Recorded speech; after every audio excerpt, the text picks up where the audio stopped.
Welcome प्यारे बच्चों।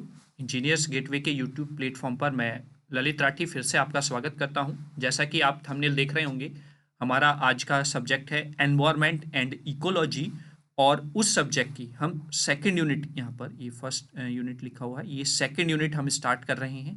इससे पहले हमने फर्स्ट यूनिट कंप्लीट कर ली है। आपने अगर नहीं देखा है तो आप जाकर वीडियो चेक कर सकते हैं। एनवायरनमेंट की प्लेलिस्ट बनी हुई है, वहाँ पर आप टॉपिक वाइज, वहां पर हमने 3 चैप्टर में डिवाइड करके आपकी फर्स्ट यूनिट को कंप्लीट किया था। Chapter first, chapter second, chapter third, 5 video lectures में हमने वो कंप्लीट की है। आप वहां पर जाकर देख सकते हैं। तो जैसा आप देख रहे होंगे, यूनिट नंबर सेकंड, आज का जो हमारा टारगेट है वो है नेचुरल रिसोर्सेज। जो नेचुरल रिसोर्सेज हैं उसके बारे में आज हम यहाँ पर पढ़ने वाले हैं। उसमें हम सबसे पहले इंट्रोडक्शन पढ़ेंगे, इसके टाइप्स देखेंगे और फिर उनके बाद के बारे में थोड़ा थोड़ा डिस्कशन करेंगे हम यहाँ पर। तो सबसे पहले आप वीडियो को लाइक कर दीजिए और अपने फ्रेंड्स के साथ, अपने क्लासमेट्स के साथ वीडियो को ज़्यादा से ज़्यादा शेयर कर दें। अगर आपने चैनल को सब्सक्राइब नहीं किया है तो चैनल को भी सब्सक्राइब कर लीजिए, क्योंकि यहाँ पर आपको जो कंटेंट मिलता है वो आपके सिलेबस के अकॉर्डिंग बहुत अच्छा और बेहतर तरीके से आपको यहाँ पर प्रोवाइड कराया जा रहा है। कोई भी टॉपिक आपका यहाँ पर नहीं छूट रहा है, ठीक है। यहाँ पर आपको मैं बताना चाहता हूँ, 4 सब्जेक्ट आप फ्री ऑफ कॉस्ट पढ़ रहे हैं। Engineering physics, electronics, fundamental of mechanical engineering और आपका एनवायरनमेंट एंड इकोलॉजी, ठीक है। तो ये सारे सब्जेक्ट सभी बच्चों तक फ्री ऑफ कॉस्ट पहुंच सके और उनके सिलेबस के अकॉर्डिंग सारी चीज़ें उनको मिल जाएं एक ही प्लेटफॉर्म पर, इसलिए आप ज़्यादा से ज़्यादा शेयर करते रहें। तो चलिए अपना स्टार्ट करते हैं आज का टॉपिक। तो सबसे पहले नेचुरल रिसोर्सेज होते क्या है उसको समझ लेते हैं। नेचुरल रिसोर्सेज आर सब्सटेंसेज और materials that occur in the nature and can be used for economic gain और सेटिस्फैक्शन ऑफ ह्यूमन नीड्स। मतलब नेचुरल रिसोर्सेज जो हैं वो ऐसे सब्सटेंसेज, मटेरियल्स होते हैं जो नेचर में पाए जाते हैं और उनको हम इकोनॉमिक फॉर्म में अगर बात करें तो यूज़ करते हैं, या ह्यूमंस के सेटिस्फैक्शन के लिए हम उनका यूज करते हैं। These resources are essential for the survival and development of human societies. ये रिसोर्सेज ऐसे होते हैं जो हमारे सोसाइटी के लिए, ह्यूमन सोसाइटी के डेवलपमेंट के लिए बहुत ज़रूरी हैं। They can be classify into various categories based on their origin, renewability and uses. इनको हम डिफरेंट पार्ट्स में क्लासिफाई करते हैं और वो पार्ट्स हम किस बेस पर कर सकते हैं, या तो उनके ओरिजिन से कि कहाँ से ओरिजिन हो रहा है, हम उनको रिन्यूअल करा सकते हैं, नहीं करा सकते हैं, या किस तरीके से हम यूज़ करते हैं। तो अगर नेचुरल रिसोर्सेज के डेफिनेशन की बात की जाए तो natural resources encompass a wide range of elements derived from the environment that are valuable to human beings। मतलब नेचुरल रिसोर्सेज एक एनकम्पास हैं वाइड रेंज ऑफ एलिमेंट्स का, जो कहीं ना कहीं एनवायरमेंट में है और वैल्यूएबल है for the human beings. These resources can B broadly categorised into renewal and non renewal resources. यानी कि हमको ब्रॉडली अगर करेक्टराइज्ड करें, डिवाइड करें, तो रिन्यूअल सोर्स ऑफ एनर्जी और non renewal sources of energy हम इस तरीके से कह सकते हैं। इंपॉर्टेंस क्या है? Natural resources are fundamental to the functioning of ecosystem and play a crucial role in supporting life. Natural resources जो हैं उनकी जो फंक्शनिंग है वो इकोसिस्टम में बहुत ज़रूरी है और वो कहीं ना कहीं लाइफ को सर्वाइव कराने में क्रूशियल रोल को अदा करते हैं। आगे, they are also the foundation of the various industries providing the raw materials for manufacturing and energy production. वहीं पर अगर हम इंडस्ट्रीज की बात करें तो वहां पर भी ये रिसोर्सेज उनको रॉ मटेरियल प्रोवाइड कराने में मदद करते हैं, जिससे कि हम एनर्जी का प्रोडक्शन कर सकें। वो किसी भी फॉर्म में आप उस रॉ मटेरियल को यूज कर सकते हैं, बना सकते हैं। तो ये इंपॉर्टेंस हो गई नेचुरल रिसोर्सेज की, डेफिनेशन हो गई। आई होप ये आपको क्लियर है। थोड़ा बहुत समझ में नेचुरल रिसोर्सेज क्या होते हैं वो आपको आया होगा। मतलब देखो, अगर आप बात करें नेचुरल यानी कि जो नेचर से, प्रकृति से हमें मिल रहा है, रिसोर्सेज यानी कि सोर्सेज जिससे कि हम एनर्जी गेन कर सकें, तो वो सोर्सेज आपके नेचुरल रिसोर्सेज कहलाते हैं, ठीक है। अगर आप सोर्सेज ऑफ एनर्जी की बात करें यहाँ पर, तो रिन्यूअल सोर्स ऑफ एनर्जी जैसे मैंने बताया, और एक non renewal source of energy. तो ये इस तरीके से आप यहाँ पर कैटेगराइज कर सकते हैं। जैसे आप बायोमास एनर्जी को बोलेंगे तो ये रिन्यूअल है, आपका जियोथर्मल एनर्जी रिन्यूअल है, हाइड्रो पावर रिन्यूअल है, सोलर एनर्जी रिन्यूअल है, और विंड एनर्जी रिन्यूअल है। ठीक है। वहीं पर अगर आप नॉन रिन्यूअल की बात करें तो कोल है, यानी कि कोयला से जो एनर्जी आपको मिलती है, न्यूक्लियर पावर से जो एनर्जी मिलती है, फोजल फ्यूल्स के बर्न होने से जो आपको एनर्जी मिलती है, नेचुरल गैस से जो एनर्जी मिलती है, वो सब आपकी non renewal source of energy है। रिन्यूअल सोर्स ऑफ एनर्जी और non renewal source of energy क्या होते हैं वो मैंने आपको लास्ट वीडियोज में अच्छे से बताया हुआ है। एक बार फिर यहाँ पर अगर मैं लिटिल बिट आपको बताना चाहूँ तो जो एनर्जी रिसोर्सेज आप कंटिन्यूसली यूज कर रहे हैं और आप उसको दोबारा से जनरेट कर सकते हैं, उससे दोबारा एनर्जी प्रोड्यूस कर सकते हैं, दैट्स आर द रिन्यूअल। और नॉन रिन्यूअल में अगर आपने एक बार एनर्जी ले ली तो आप उसको दोबारा यूज नहीं कर सकते। जैसे आप बाइक में पेट्रोल डलवाते हैं, तो अगर आपने 100 रुपए का पेट्रोल डलवाया और आपने वो 100 रुपए का पेट्रोल अपनी बाइक को चलाकर बर्न करके खत्म कर दिया, तो यू कैन नॉट गेट, उससे आप दोबारा एनर्जी प्रोड्यूस नहीं कर सकते। आपको दोबारा से पेट्रोल पंप पे जाना है और अपने बाइक में पेट्रोल डलवाना होगा। ठीक है। तो इस तरीके से आप non renewal source of energy को समझ सकते हैं। ठीक है। जल्दी से जिन बच्चों ने अभी तक लाइक नहीं किया लाइक कर दो, और जिन्होंने शेयर नहीं किया 10 से 15 सेकंड निकाल के आप जल्दी से वीडियो को शेयर कर दीजिए। और अगर चैनल को अभी तक भी सब्सक्राइब नहीं किया तो आप चैनल को सब्सक्राइब कर लीजिए, क्योंकि आपके सिलेबस के ओरिएंटेड आपको यहाँ पर मैटर दिया जा रहा है। ठीक, चलिए अब आगे आते हैं कुछ और ब्रॉडली कैटेगराइज में। जैसे मैंने बताया था डिफरेंट कैटेगरीज के फॉर्म में आप इसको डिवाइड कर सकते हैं सोर्सेज को। तो यहाँ पर रिसोर्सेज लिखा हुआ है। अगर रिन्यूएबिलिटी की फॉर्म में अगर हम डिवाइड करें तो जैसा हमने बोला अभी, रिन्यूअल सोर्स ऑफ एनर्जी और non renewal source of energy.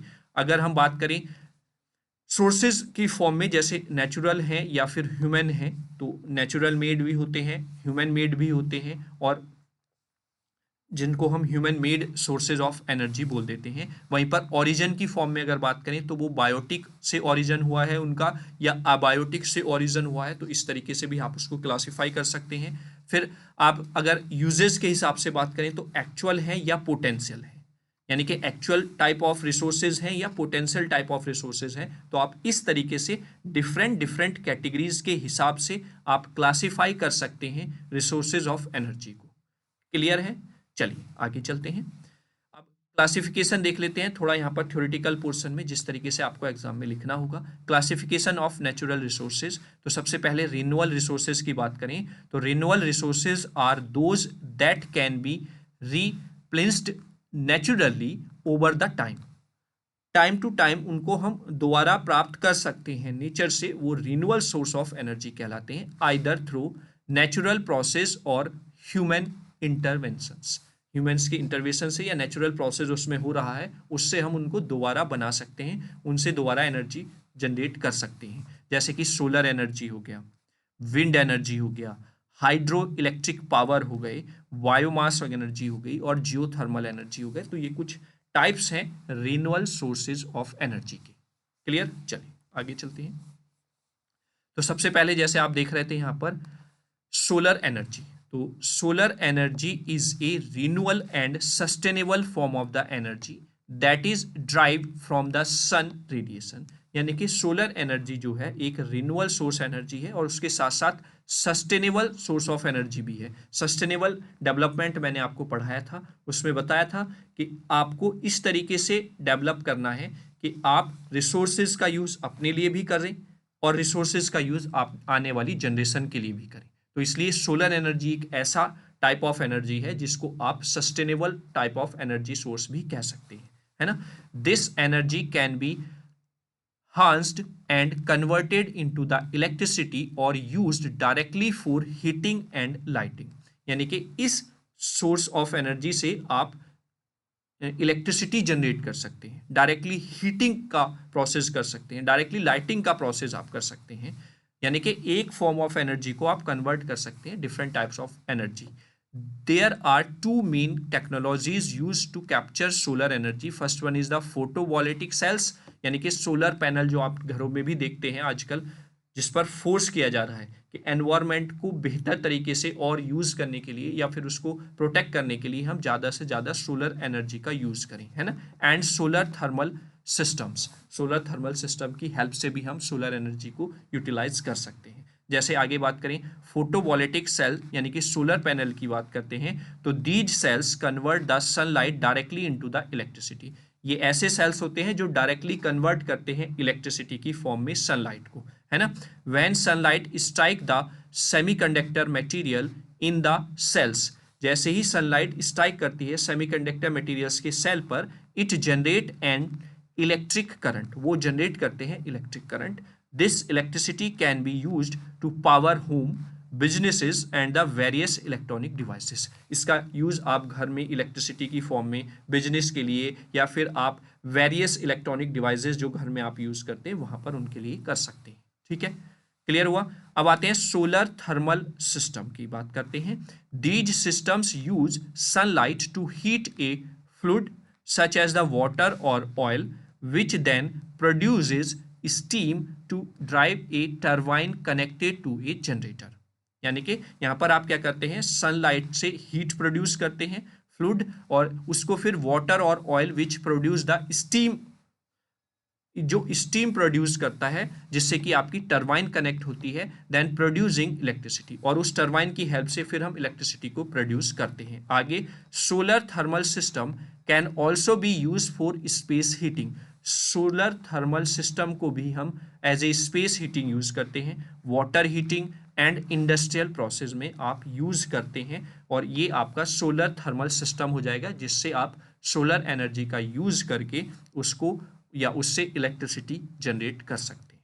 ठीक है, तो ये था आपका solar energy, renewable source of energy. अब सोलर सेल की अगर हम बात करें तो they are also known as the photovoltaic cells और पीवी सेल्स।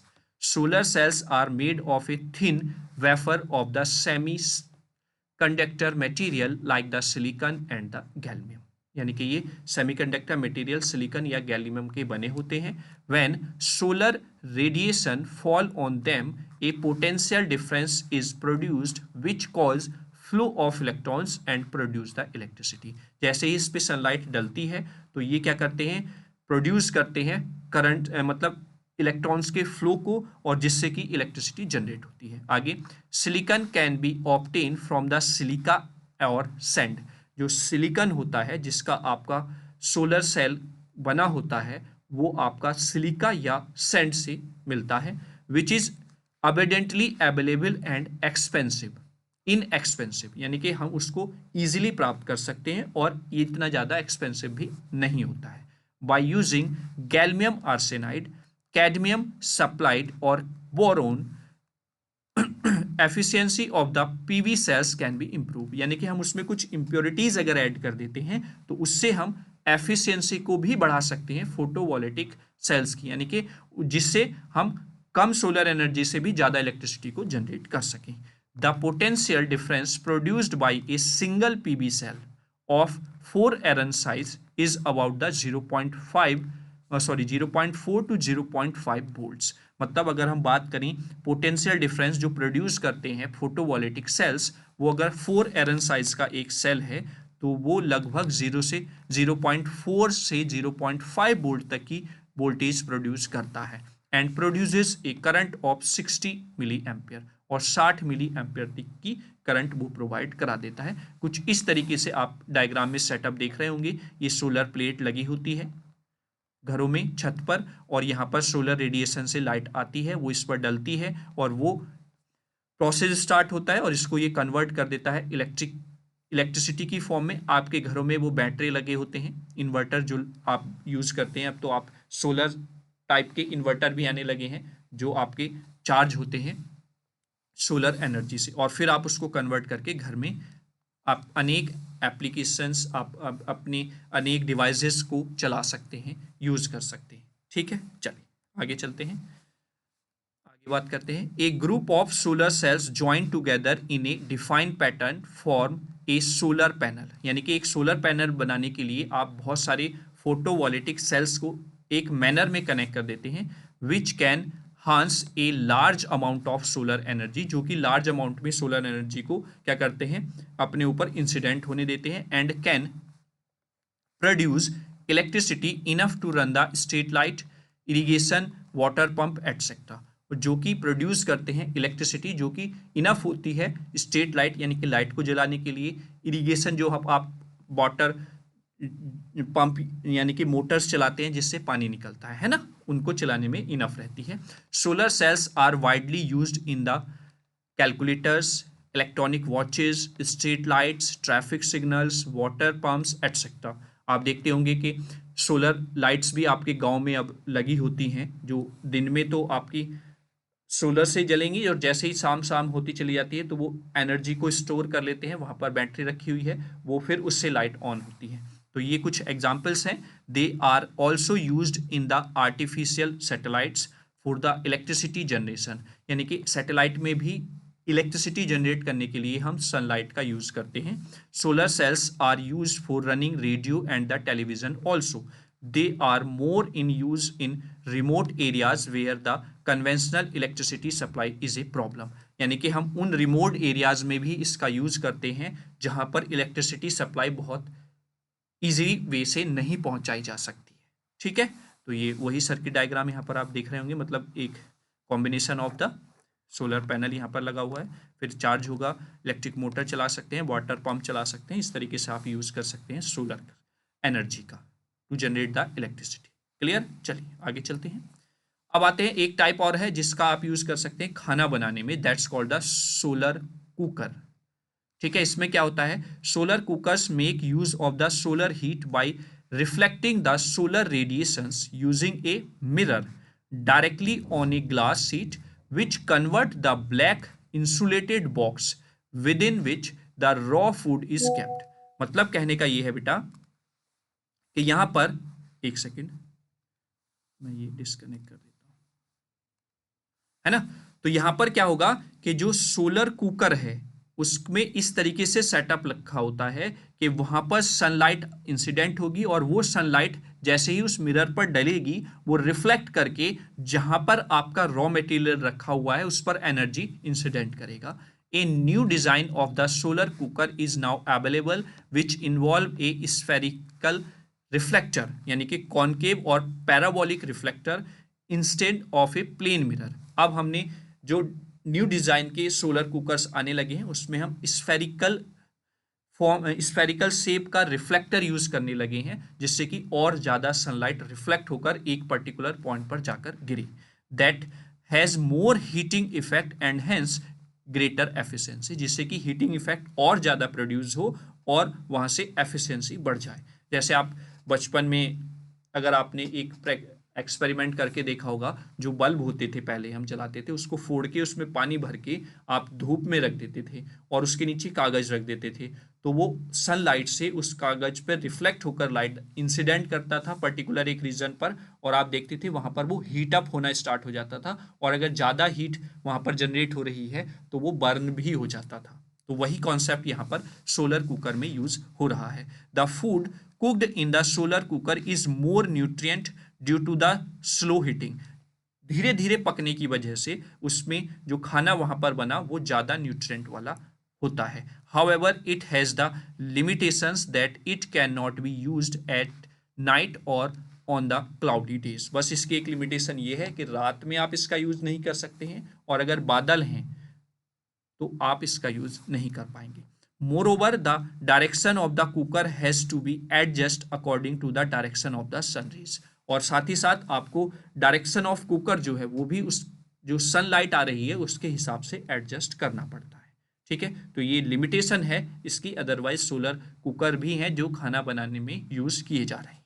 ठीक है, चलिए आगे एडवांटेजेस देख लेते हैं सोलर एनर्जी की क्या क्या है। First one is the renewal and the sustainable source of energy होता है। ठीक है, ये मैंने आपको बताया है। एनवायरमेंटली फ्रेंडली होता है, यानी कि एनवायरमेंट को इससे कोई भी लॉस नहीं हो रहा है। फिर रिड्यूस्ड इलेक्ट्रिसिटी बिल को भी ये रिड्यूस करता है। लो ऑपरेटिंग कॉस्ट, इसकी ऑपरेटिंग कॉस्ट बहुत कम होती है क्योंकि जिस मटेरियल से आपका बना है, ठीक है, जिससे आपकी सोलर एनर्जी कन्वर्ट हो रही है इलेक्ट्रिसिटी में, वो आपका इजीली अवेलेबल होता है। ठीक है, चलिए आगे बात करते हैं। ऑफ ग्रिड कैपेबिलिटी होती है, यानी कि इसको अगर मैं बताऊं तो solar energy system can provide power in remote areas that are not connect to the traditional power grid. मतलब ऑफ ग्रिड कैपेबिलिटी का मतलब यही हो गया, जहां तक हम ट्रेडिशनल पावर सप्लाई नहीं पहुंचा सकते हैं वहां पर आप सोलर एनर्जी सिस्टम का यूज करेंगे। जॉब क्रिएशन, भाई इससे जॉब के चांसेस भी बढ़ेंगे, जॉब मिलना स्टार्ट होगी क्योंकि इंडस्ट्री लगेगी, फिर उससे आप अपना रोजगार चला सकते हैं। ठीक है। टेक्नोलॉजी एडवांसमेंट, यानी कि टेक्नोलॉजी में एडवांसमेंट आपको देखने को मिलेगा। एनर्जी इंडिपेंडेंस, एनर्जी पर डिपेंडेंसी जो है वो खत्म हो जाएगी, है ना। Solar power reduces reliance and finite fossil fuels, promoting energy independence and the security, यानी कि कहीं ना कहीं एनर्जी की जो इंडिपेंडेंसी है उसको प्रमोट करेगा और सिक्योरिटी भी यहाँ पर आपको देखने को मिलेगी। ठीक है। और साथ ही साथ हेल्थ को भी फैक्टर को ये कम करेगा, जो हेल्थ पे इफेक्ट हमारे पड़ रहा है। ठीक है। जैसे हम फॉसिल फ्यूल्स को बर्न करते हैं तो डिफरेंट टाइप्स के पॉल्यूशन आप वहाँ पर जनरेट होते हैं और उससे हमारी हेल्थ कहीं ना कहीं अफेक्ट होती है। ठीक है। तो ये एनर्जी इंडिपेंडेंसी भी यहाँ पर हो जाएगा। तो ये सोलर एनर्जी हो गया। इसी फॉर्म में अब हम विंड एनर्जी की बात करते हैं। तो विंड एनर्जी अगर आप देखें तो wind energy is a renewable energy source, एक second, that harness the kinetic energy of the wind to generate the electricity, यानी कि जो हवा चलती है उससे भी हम इलेक्ट्रिसिटी को जनरेट करते हैं।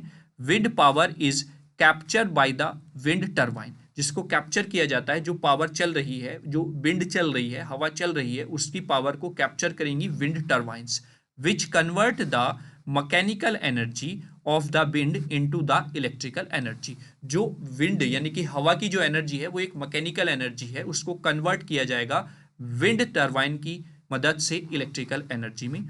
आगे, these turbines consist of blades connected to a generator, और फिर उस टरबाइन की हेल्प से जनरेट की जाएगी electricity. And as the wind turns the blades, winds जैसे ही टर्न करते हैं किसको, उस टरबाइन को, the generator produce the electricity, जो जनरेटर है वो प्रोड्यूस कर देगा electricity. The wind power potential of our country is estimated to be about 20,000 milli watt, यानी कि जो विंड एनर्जी से हम एनर्जी अपनी कंट्री में जनरेट कर रहे हैं वो लगभग 20,000 मेगावाट एनर्जी जनरेट करते हैं।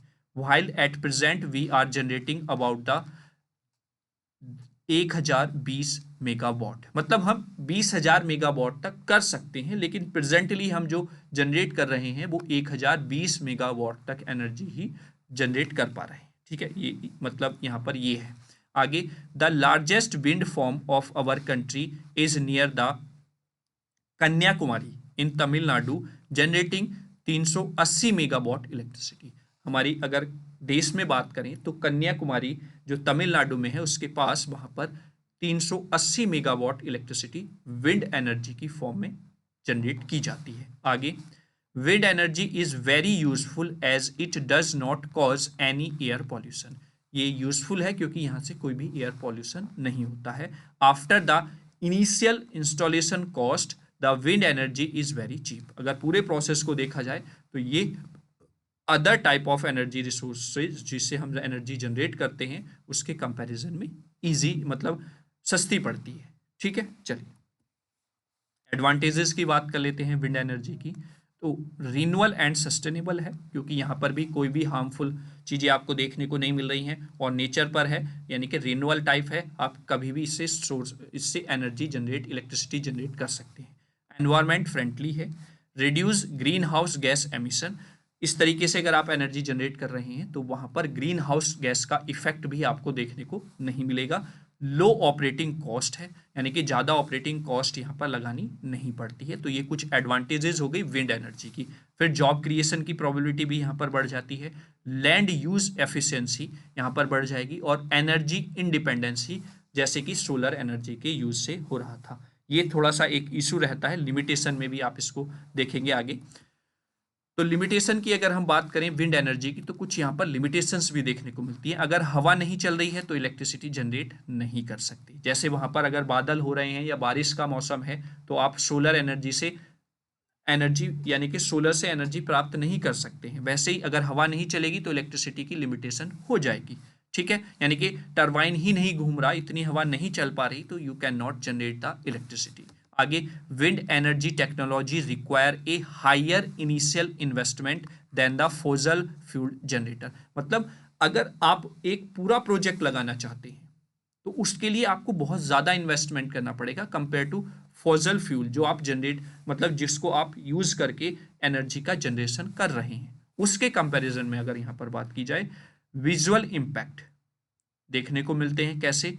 नॉइज़ बहुत ज़्यादा जनरेट करता है, यानी कि जहाँ पर ये टरबाइंस चलते हैं, क्योंकि ये हवा से चल रहे हैं तो ये टरबाइंस की जो पंखुड़ियाँ होती हैं वो भी बहुत बड़ी बड़ी होती हैं, तो जब ये चलती हैं तो कहीं ना कहीं ये नॉइज़ यानी कि नॉइज़ पॉल्यूशन को क्रिएट करती हैं। वहीं पर टीवी, माइक्रोवेव, रडार इंटरफेरेंस, इनको कहीं ना कहीं इंटरफेरेंस इनमें क्रिएट करती हैं, क्योंकि सिग्नल को कहीं ना कहीं ये कट करेंगी। Wind turbine killing the migrating birds, जो छोटे छोटे पक्षी वो होते हैं, पंछियां होते हैं उस रीजन के, उन्हें यह मार देती है जब टरबाइन घूमेगी। जब उसके ब्लेड्स घूमते हैं तो वो कहीं ना कहीं किल हो जाते हैं, मर जाते हैं। और हाई कैपिटल कॉस्ट, जैसा कि हमने अभी बात की थी, कॉस्ट की यहाँ पर बात बेटा फॉसिल फ्यूल्स जो है हमें मिल जाएगा इजीली, उसके कंपैरिजन में यहाँ पर बात हो रही है। लेकिन चूंकि ये रिन्यूएबल सोर्स ऑफ एनर्जी है, इस वजह से अगर इसको कॉस्ट के फैक्टर पे बात करेंगे तो ये हमेशा अवेलेबल है, उसके कंपैरिजन में कॉस्ट हम कम कहते हैं। लेकिन जब मिलने की बात आती है या फिर हम इसको जनरेट कर रहे हैं, एक कोई प्लांट लगा रहे हैं, तो वहां पर उस टाइम कॉस्ट बढ़ जाती है। ठीक है, तो ये कुछ लिमिटेशंस हैं विंड एनर्जी की भी। आगे बात करते हैं हाइड्रो पावर एनर्जी की। तो the water flowing in a river is collected by constructing a big dam where the water is stored and allowed to fall from the height. मतलब जब रिवर से वाटर बह रहा है तो उसको हम एक जगह पर कलेक्ट कर लेते हैं, कंस्ट्रक्ट करके डैम बनाकर, और फिर उसको एक ऊंचाई से गिराते हैं। The blades of the turbine located at the bottom of the dam, और जो टरबाइन के ब्लेड्स होते हैं वो बॉटम पर लगे होते हैं टरबाइन उसके डैम के। एंड जब वाटर बहुत ऊपर से वहां पर गिरता है तो they move with the fast moving water which turns the turbine rotate the generator and produce the electricity, जिससे कि इलेक्ट्रिसिटी प्रोड्यूस होती है। आगे, we can also construct mini और micro hydel power plants on the rivers in hilly regions for harnessing the hydro energy on a small scale. But the minimum height of the water should be 10 metre. कम से कम हमें 10 metre height से water को गिराना होता है। The hydro power potential of India is estimated to be about 4 into 10 to the power 11 kilowatt hours. लेकिन till now we can generate या utilise only a little more than 11% of this potential. Present में हम केवल और केवल 11% ही use कर पा रहे हैं हाइड्रो पावर से इलेक्ट्रिसिटी का जनरेशन। ठीक है, hydro power does not cause any pollution and it is renewable, यानी कि हाइड्रो पावर जनरेटर से हम किसी भी तरीके का पॉल्यूशन जनरेट नहीं करते हैं और ये एक रिन्यूएबल एनर्जी सोर्स है। ठीक है, तो ये हाइड्रो पावर हो गया आपका। इस तरीके से आप पूरा सेटअप देखते हैं हाइड्रो पावर जनरेशन का। ये कोई रिवर इधर से आ रही है, यहाँ पर आपने डैम बना दिया है, उसमें कंस्ट्रक्शन करके डैम बनाकर आपने इस वाटर को रोक लिया है, यहाँ पर इकट्ठा कर लिया है, और फिर आपने एक गेट यहाँ पर नीचे के लेवल पर दे दिया है, और वहाँ से आप इस गेट को जैसे ही कंट्रोल करके वाटर के फ्लो को यहाँ पर कंट्रोल करेंगे और आगे लेकर आएंगे, तो यहाँ पर आप देख रहे होंगे एक टरबाइन लगी हुई है। ठीक है, जिससे ऊपर आपका जनरेटर कनेक्ट है, उस जनरेटर से आगे आपके ट्रांसफॉर्मर्स कनेक्ट है यहाँ पर, जो इलेक्ट्रिसिटी का ट्रांसफर करेंगे।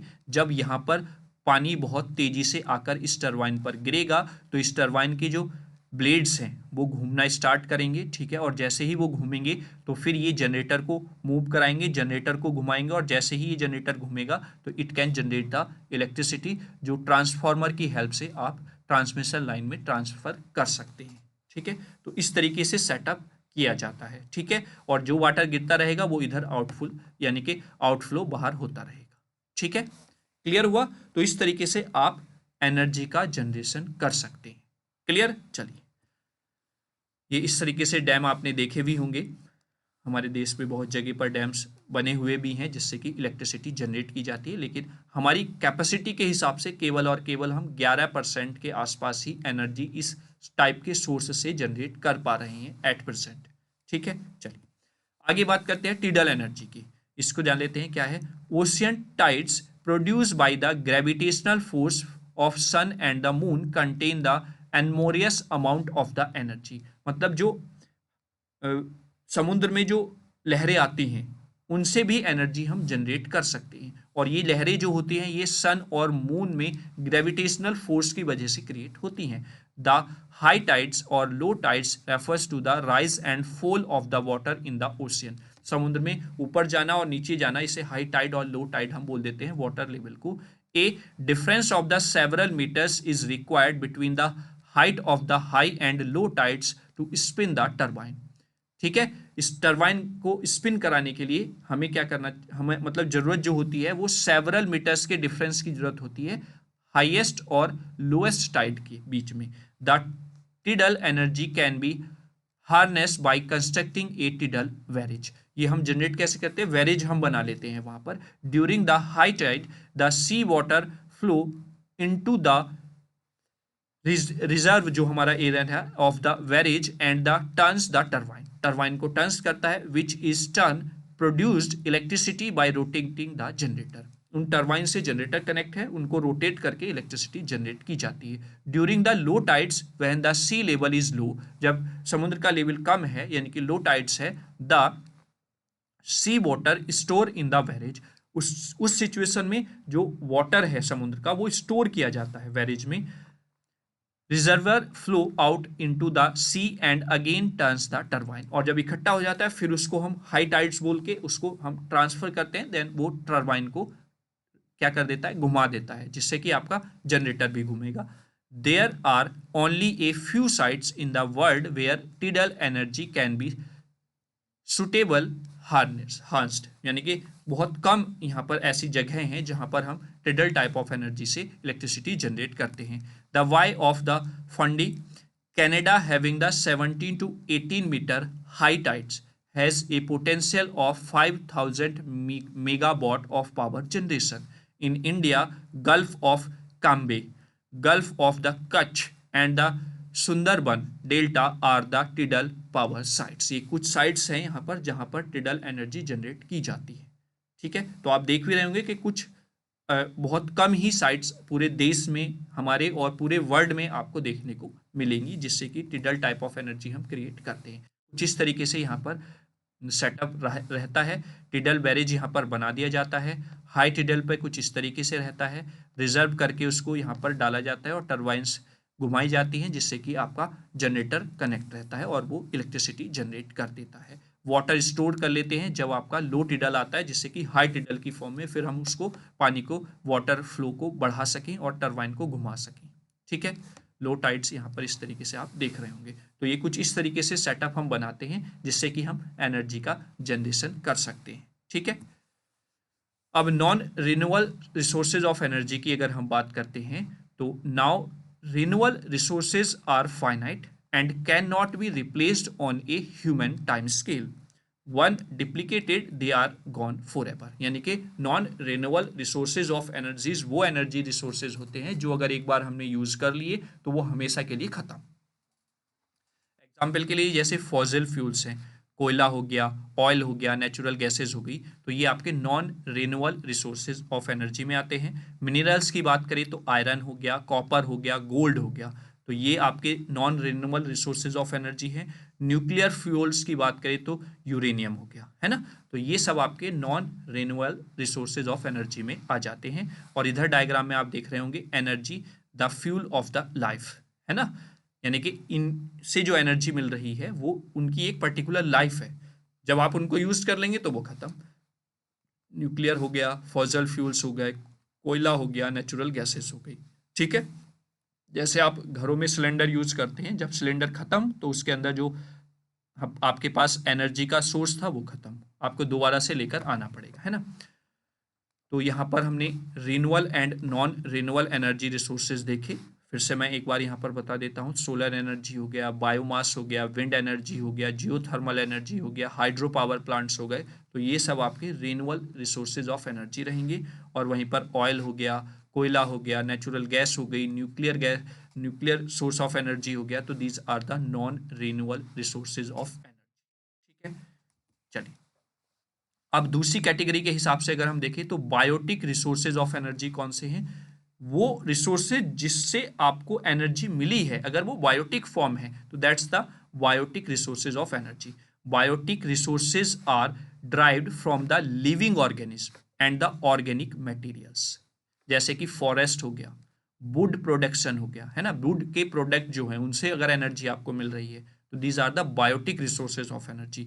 एग्रीकल्चरल क्रॉप्स हो गई, मेडिसिनल प्लांट्स हो गए, तो इन सब से जो एनर्जी हमें मिल रही है that's called the biotic resources of energy.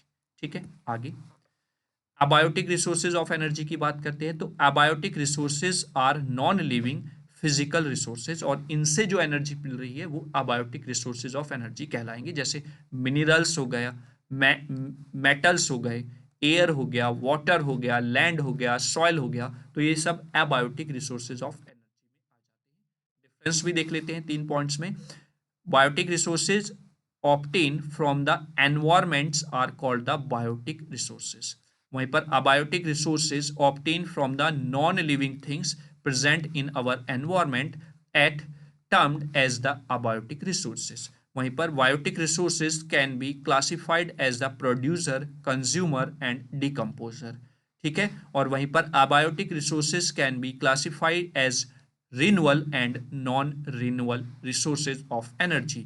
आगे बात करते हैं, बायोटिक रिसोर्सेज में forest, livestock and the human beings are few examples. वहीं पर अबायोटिक रिसोर्सेज में लाइट हो गया, रेन हो गया, रॉक हो गया, सॉइल हो गया, वाटर हो गया, are the few example of the abiotic resources of energy. ठीक है, चलिए आगे चलते हैं। एनर्जी रिसोर्सेज की बात करें तो energy resources are those that can be converted into power और used for the various energy purposes. यानी कि एनर्जी रिसोर्सेज वो रिसोर्सेज होते हैं जो कन्वर्ट किए जाते हैं, जिनसे पावर ली जाती है और फिर उसको यूज किया जाता है वेरियस पर्पज के लिए, जैसे फॉसल फ्यूल्स हो गया, कोयला, ऑयल, नेचुरल गैसेस, इनको बर्न करके अलग अलग जगह पर यूज किया जाता है। रिन्यूएबल एनर्जी रिसोर्सेज हो गया, सोलर, विंड, हाइड्रो पावर्स, इसमें एक एनर्जी फॉर्म को कन्वर्ट करके दूसरी फॉर्म में यूज किया जाता है, तो these are the energy resources जिनसे हम एनर्जी लेते हैं। ठीक है, फिर आते हैं metallic and non metallic resources. Resources can be classified into metallic as well as non metallic based on their composition. उनकी कंपोजिशन के हिसाब से मेटेलिक और नॉन मेटेलिक रिसोर्सेज में हम उनको डिवाइड करते हैं, क्लासिफाई करते हैं। मेटेलिक में जैसे मेटल में आयरन हो गया, कॉपर हो गया, एल्युमिनियम हो गया, अगर इन रिसोर्सेज से आप एनर्जी प्राप्त कर रहे हैं तो these are the metallic resources of energy, है ना। नॉन मेटेलिक में जैसे सैंड हो गया, ग्रेवल हो गया, लाइमस्टोन हो गया, तो these are the non metallic resources of energy. ठीक है, क्लियर हुआ। चलिए आगे बात करते हैं, national and international resources of energy की बात करते हैं तो some regions are confined within national borders while other may be shared across the countries. कुछ ऐसे रिसोर्सेज होते हैं जो बॉर्डर्स पर, यानी कि एक देश के दूसरे देश में यूज किए जाते हैं, उनके लिए रिसोर्सेज का काम करते हैं, तो वो आपके नेशनल और इंटरनेशनल रिसोर्सेज की फॉर्म में आप उनको जानेंगे। जैसे नेशनल में आपके फॉरेस्ट हो गया, रिवर्स हो गई, इंटरनेशनल में ओशियन हो गया, सर्टेन माइग्रेटरी स्पेसीज हो गए, तो इनसे अगर आप एनर्जी प्रोड्यूस करा रहे हैं तो these are the on the level of the nation और इंटरनेशनल, इसको आप national and international resources of energy बोल देते हैं। ठीक है, तो ये आज का सेशन था, यूनिट सेकंड हमने स्टार्ट की एनवायरनमेंट एंड इकोलॉजी का। सेशन आपको कैसा लगा उसके लिए आप कमेंट जरूर करें। ठीक है, कमेंट बॉक्स में बताएं कि सेशन आपको कैसा लगा, लेक्चर आपको कैसा लगा, समझ में आया है या नहीं आया। फिर उसके बाद जैसा मैंने स्टार्टिंग में भी आपको बताया था, अपने फ्रेंड्स के साथ, क्लासमेट्स के साथ ज़्यादा से ज़्यादा आप वीडियो को शेयर करें, और बच्चे शेयर भी कर रहे हैं, जिससे कि रिजल्ट भी देखने को मिल रहा है कि बच्चे ज़्यादा से ज़्यादा जुड़ रहे हैं और उनका विश्वास भी बढ़ रहा है। तो यही इंजीनियर्स गेटवे की उम्मीद है कि आप लोग ज़्यादा से ज़्यादा वीडियो को शेयर करेंगे और ज़्यादा से ज़्यादा बच्चों तक हमारा जो ये फ्री ऑफ कॉस्ट मुहिम है, जिससे कि ज़्यादा से ज़्यादा बच्चों तक सारी चीज़ें पहुंच सके, उसको आप पहुंचाएंगे, क्योंकि हम आपसे जुड़े हैं, आप 10 बच्चों से जुड़े हुए हो, तो आप उन 10 बच्चों को बताएंगे, फिर वो 10 बच्चे 10 बच्चों से जुड़े हुए हैं, तो इस तरीके से एक चैन बन जाएगी और ज़्यादा से ज़्यादा बच्चों तक हमारी रीच बढ़ जाएगी। तो आई होप आपने लेक्चर को एंजॉय किया होगा। अब हम नेक्स्ट टॉपिक के साथ मिलेंगे यूनिट 2 के ही। तब तक जय हिंद, जय भारत।